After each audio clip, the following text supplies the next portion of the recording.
And he had this great idea. What if Steve Martin were Goofy? Wouldn't that be fabulous?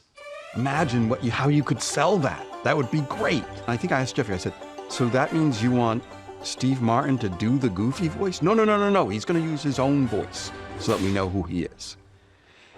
And I said to Jeffrey, before you even think about this, let me go back into it with Bill, and we'll record a bunch of the scenes with Bill doing it in his own voice. Because I knew, how can you make a Goofy movie, or how can you play Goofy with just a regular person's voice? That would be like having Mickey Mouse, right, speak with Cary Grant's voice. It's just incredibly ridiculous. But we had to, because he's the boss, Jeffrey's the boss, we had to go and try something. They came to me and said, well, they think that your voice sounds too cartoony. Jeffrey Katzenberg wants you to do the voice in your voice.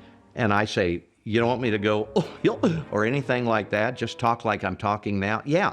So I brought Bill and Jason in the room, and I said, listen, guys, we have to try this. And Bill has a complete meltdown. I went home and I didn't get much sleep those days because I was worried, don't they want to hear Goofy when they hear a Goofy movie? We have to prove to Jeffrey that it's a bad idea. So we did several days of recording in my voice, more as an experiment, I suppose. And we did it. We showed it to him. I said, I'm not behind this, Jeffrey. And we didn't do it. Jeffrey said, I agree with you. We shouldn't do it.